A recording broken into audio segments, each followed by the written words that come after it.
শুভ্রা গোল্ডে ফিল্মসের পক্ষ থেকে স্বাধীনতা দিবস উপলক্ষে সশ্রদ্ধ নিবেদন। আমরা স্বাধীন ভারতের স্বাধীন নাগরিক। এখন আমরা সবাই নেতা হতে গিয়ে আসল নেতা ভারতের কারিগর স্বাধীনতা সংগ্রামীদের ভুলতে বসেছি। সেই সব মহৎ মনীষীদের প্রতি আমার একটা ছোট্ট শ্রদ্ধার্ঘ।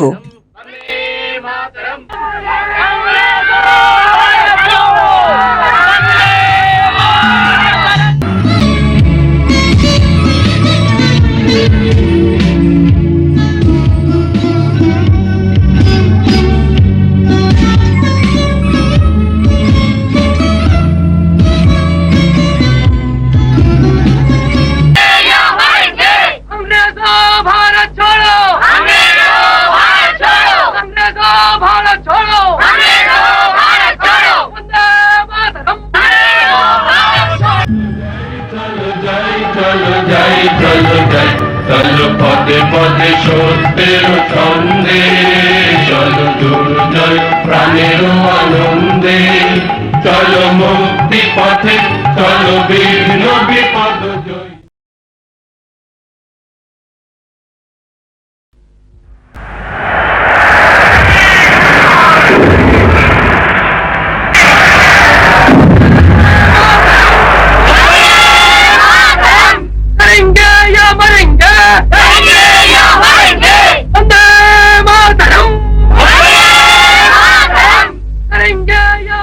পাশাখায় অন্ধকার ঘন হয়, সহস্র বছর ধরে শিলীভূত নিশ্ছিদ্র আঁধার, অদৃশ্য ভালুক ভয়, ছায়া স্তব্ধ পর্বত কন্দরে দুরাগত পদশব্দ।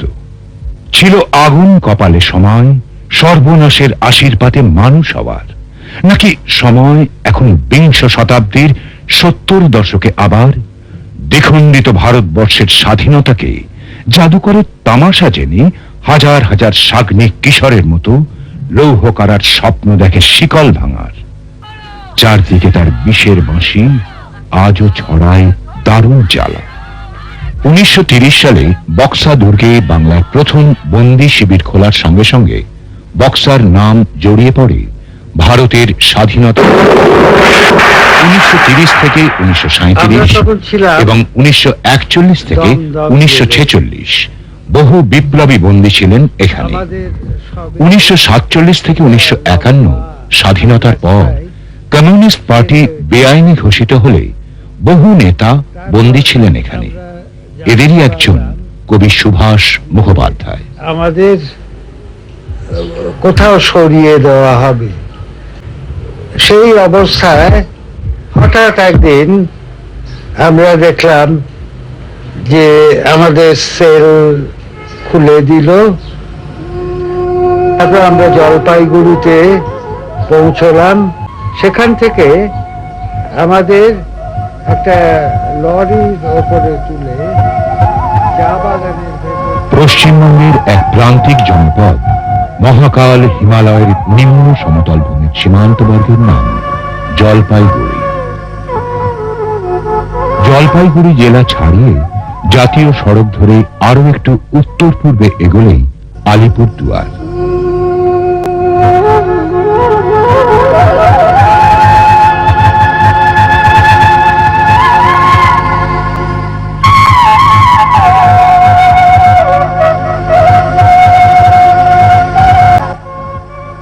আলিপুরদুয়ার থেকে প্রতি বুধবার সকালে ও দুপুরে মাত্র একটাই বাস চলে।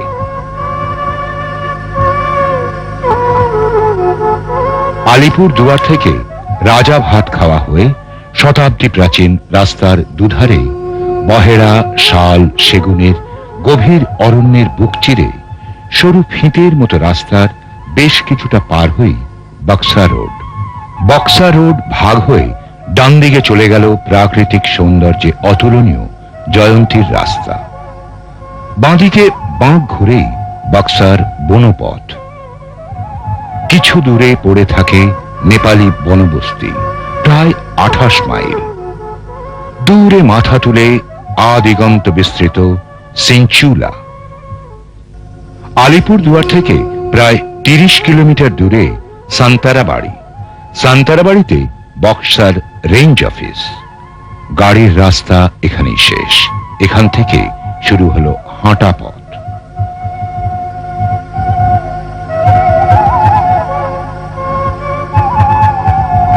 সান্তারাবাড়ি থেকে 5 কিলোমিটার আর সমুদ্র পৃষ্ঠ থেকে 2600 ফুট উঁচুতে বক্সা ফোর্ট। পাহাড়ি দুর্গম রাস্তার গা বেয়ে জঙ্গলের গা ছমছমে পরিবেশের মধ্য দিয়ে আজও যেতে হয় বক্সায়। তিব্বত ও বাংলার অন্যতম প্রধান বাণিজ্য পথ। বেলা 4টেতেই সূর্যের আলো গ্রাস করে ফেলে উঁচু উঁচু বর্ষজীবী বৃক্ষগুলি। সদর বাজার ছাড়িয়ে আরো একটু গেলে দেখা যায় ঝোড়ার বুক থেকে শটান দাঁড়িয়ে গ্র্যাভেল প্ল্যাটুর ওপরে। বক্সা দুয়ার 16 শতাব্দী পর্যন্ত পুরোপুরি কোচবিহার রাজ্যের অন্তর্গত ছিল। 1763 সাল থেকে ভুটানি শাসকদের অধীনে চলে যায় বক্সা সহ বিভিন্ন এলাকা। প্রকৃতপক্ষে 1714 সাল থেকে কোচ রাজ্যের উত্তরাঞ্চল ভুটানি শাসকরা দখল করতে শুরু করে।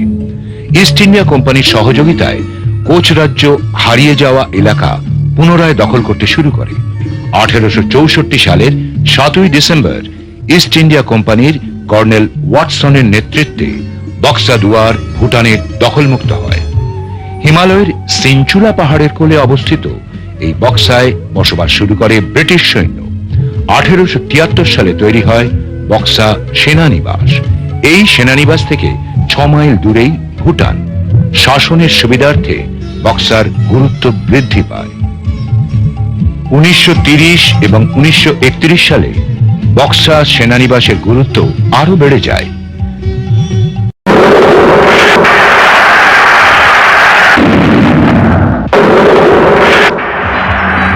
দেশ জুড়ে চলতে থাকে সহিংস ও অহিংস আন্দোলন।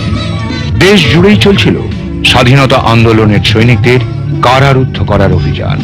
এই সময় ব্রিটিশ শাসকরা বক্সা সেনানিবাসের একাংশে কারাগার স্থাপনের সিদ্ধান্ত নেয়। 1930 সাল থেকে স্বাধীনতা সৈনিকদের এই কারাগারে আনা শুরু হয়। সান্তারাবাড়ি থেকে বিশেষ প্রহরায় তাঁদের এখানে আনা হতো। যেসব বিপ্লবী গোরা সাহেবদের কাছে বিপজ্জনক মনে হতো তাঁদের জন্য জেলের ভেতর বিশেষ সেল করা হয়েছিল। তার নাম ছিল 8 নম্বর সেল। বক্সার অন্যতম প্রবীণ নাগরিক হরিশঙ্কর থাপার স্মৃতিতে আজও অনেক তথ্য। বক্সা নামটা হলো আপনার বকশিস থেকে বক্সার দুয়ার নাম হলো। এখানে 4টা ব্যারাক ছিল ব্রিটিশের, এখানে ফৌজ ছিল, মিলিটারি রাখা হয়েছিল এখানে। ওই মিলিটারি শাসন থেকে এটা বক্সার দুয়ারে মানুষরা আসতে হলো, মানুষদের মানে এখানে বসবাস হলো। আগে অত লোকজন ছিল না এখানে। এখানকার যত মানে ফ্রিডম ফাইটাররা ছিল আমাদের, তাদের এখানে রাখা হয়েছিল। তারপরে থেকে এই বক্সা দুয়ারে ক্যাম্প যত আছে আস্তে আস্তে শুরু করে ভাঙা শুরু হলো, চুরি করা শুরু হলো, তারপর আস্তে আস্তে এরকম অবস্থা হয়েছে। 1937 সাল পর্যন্ত এই কারাগারে দেশের তরতাজা যুবকদের কারারুদ্ধ করা হয়েছিল। ত্রৈলোক্যনাথ চক্রবর্তী, অমলেন্দু দাশগুপ্ত, কালীপদ সেনগুপ্ত, বিনয় চৌধুরী, প্রফুল্ল গুপ্ত, নিখিল দাস। স্বাধীনতার পূর্বে ও পরে এরকম বহু সংগ্রামী মানুষ এখানে কারারুদ্ধ ছিলেন। বক্সার ইতিহাস ব্যাপারে we have lot of controversies. ওখানে রুইন্স অফ বক্সা ফোর্টকে দেখানো, তারপরে আর্কিওলজিক্যাল একটা মিউজিয়াম করা, একটা স্তূপ ইন্ডিপেন্ডেন্স ওখানে বক্সা ফোর্টের ভিত্তিতে গোল্ডেন জুবলির ভিত্তিতে একটা স্তূপ করা ওখানে, মানে ভিক্টরি টু রকম একটা। তারপরে ফরেস্ট ইন্টারপ্রিটেশন সেন্টার একটা করা, ন্যাচারাল পার্ক ওখানে তো এমনি আছে, বিউটিফুল ফ্লাওয়ার গার্ডেন আছে ওখানে, ওটা আরো ডেভেলপ করে গ্রিন হাউস এফেক্ট কিভাবে হয় ওটাও দেখিয়ে দেওয়া, তারপরে লেক একটা আর্টিফিশিয়াল লেক করা, অরেঞ্জ আর্চার্ডস করা, এগুলো প্রচুর প্ল্যান্স ছিল। We wanted to make it not only tourist attractive place, but also we wanted to show the people that the independence fight কিভাবে করতে হয়েছে আমাদের forefathers K, sacrifices they have to make, all these things will be reflected in the minds of the people, and the আমাদের ভারত মাতা উপরে the faith and আমাদের ভারত মাতার Prestige respect করার জন্য আমরা কি কি স্যাক্রিফাইস করতে হবে ইন ফিউচার, এটা মনে রাখার জন্য ইয়াং জেনারেশনসকে এটা মডেল হিসাবে।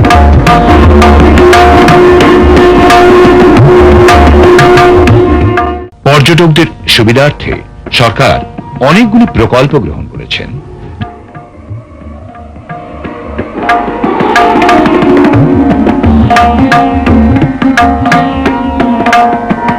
বক্সা দুর্গকে সরকারি ঐতিহাসিক স্মৃতিসৌধ হিসেবে ঘোষণা করা হয় 1981 সালের 11ই মে। বছরে প্রায় 3000 থেকে 3500 পর্যটক এখানে যান। 1931 সালে এই কারাগারে রবীন্দ্র জয়ন্তী পালন করা হয়। সেই উপলক্ষে রবীন্দ্রনাথ ঠাকুরের কাছে পাঠানো হয় একটি সম্বর্ধনা পত্র। রবীন্দ্রনাথ ঠাকুর প্রত্যুত্তরে লেখেন, নিশিথেরে লজ্জা দিল অন্ধকারে রবির বন্দন, পিঞ্জরে বিহঙ্গ বাঁধা সঙ্গীত না মানিল বন্ধন, অমৃতের পুত্র মোরা কাহারা শুনালো বিশ্বময়, আত্মবিসর্জন করে আত্মারে কে জানিল অক্ষয়।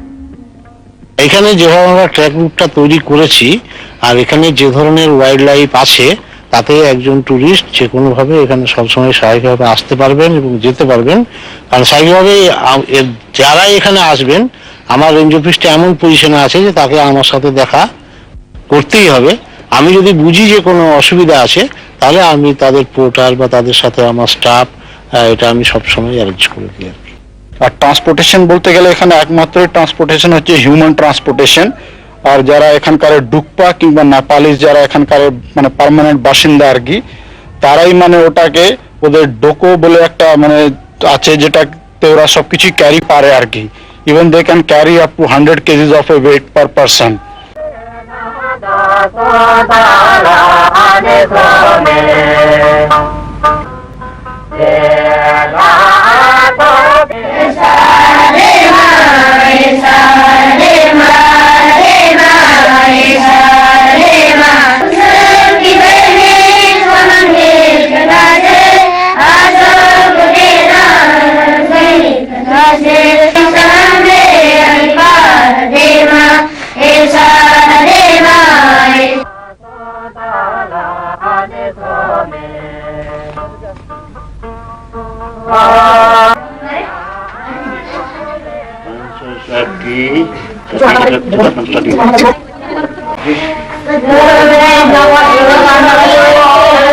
চাই না পাশ্চাত্য সংস্কৃতি, আমরা ভারতীয় সংস্কৃতিকেই বুকে ধরে রাখতে চাই।